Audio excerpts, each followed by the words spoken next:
मां आहियां टर्टू, ही आहे फीडर ऐं ही आहे स्टोन यानी पत्थर। छा अवां ॿुधाए सघो था इन्हनि मां कहिड़ी शइ हैवी आहे, फीडर या stone?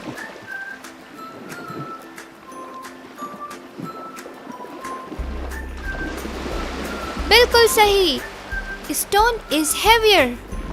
Stone is heavier because हिन जो वज़न घणो आहे। Do you know what weight is? Weight is the measurement of heaviness of an object. कंहिं बि शइ जो वज़न असांखे इहो ॿुधाईंदो आहे त इहा केतिरी वज़नी या हल्की आहे। वज़न मालूम करण लाइ असां अक्सर मेजरिंग स्केल इस्तेमालु कंदा आहियूं, जिन जा 2 यूनिट्स हूंदा आहिनि, किलोग्राम ऐं gram. Kilogram and gram are measuring units of weight. ही कंहिं बि नहरियन शयुनि जो वज़न मालूम करण लाइ इस्तेमालु थींदा आहिनि। जेकी शइ वज़नी हूंदी आहे उन जो वज़न असां किलोग्राम में मापींदा आहियूं। किलोग्राम लाइ असां केजी लिखी सघूं था ऐं जेके शयूं हल्कियूं हूंदियूं आहिनि उन्हनि जो वज़न असां ग्राम्स में मापींदा आहियूं। ग्राम्स लाइ असां जी लिखी सघूं था। हाणे ही ॿुधायो त हाथी ऐं जीत मां कंहिंजो वज़न ग्राम्स में हूंदो ऐं कंहिंजो किलोग्राम्स में?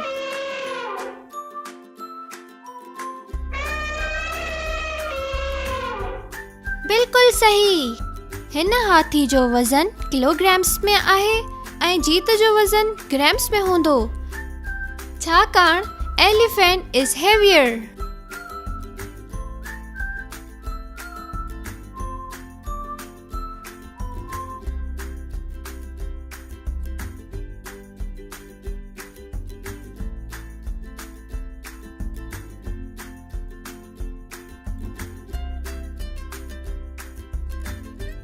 वज़न जो इस्तेमालु असां पंहिंजी रोज़मर्रा जी ज़िंदगी में कंदा आहियूं, जीअं फ्रूट ऐं भाॼियूं ख़रीद कंदे वक़्तु,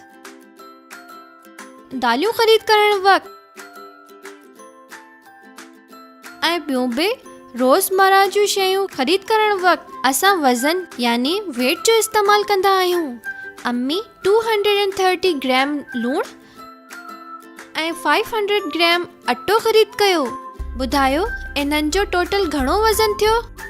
If 230 grams of salt and 500 grams of flour was bought, what is the total weight of both items? हिन जे लाइ 230 ऐं 500 खे जोड़ करणो हूंदो। 0 plus 0 is 0, 3 plus 0 is 3 and 2 plus 5 is 7.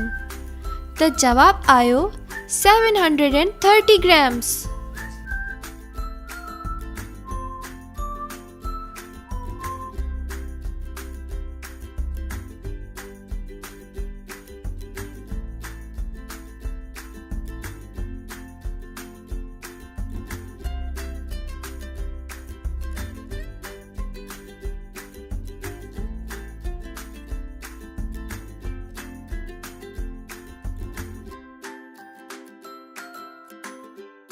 हाणे ही ॾिसो, this is the bag of rice. हिन जो वज़न 16 किलोग्राम्स आहे। This is the bag of wheat. हिन जो वज़न 10 किलोग्राम्स आहे। छा अवां ॿुधाए सघो था how much more does the bag of rice weigh than the bag of wheat?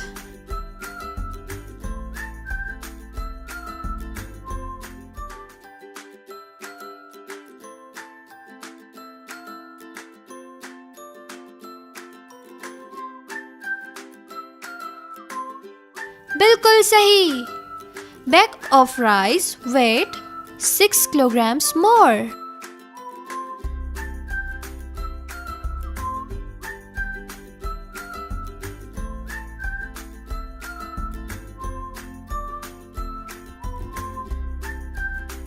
दोस्तों, उम्मीद आहे त अव्हां खे वेट जे बाबति ॼाण हासिल करे ॾाढो मज़ो आयो हूंदो।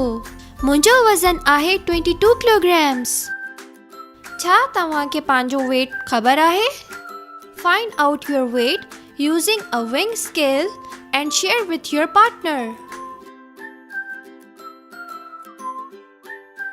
हाणे अव्हां हिननि सवालनि खे हल कयो ऐं किलोग्राम्स या ग्राम्स में जवाब लिखो.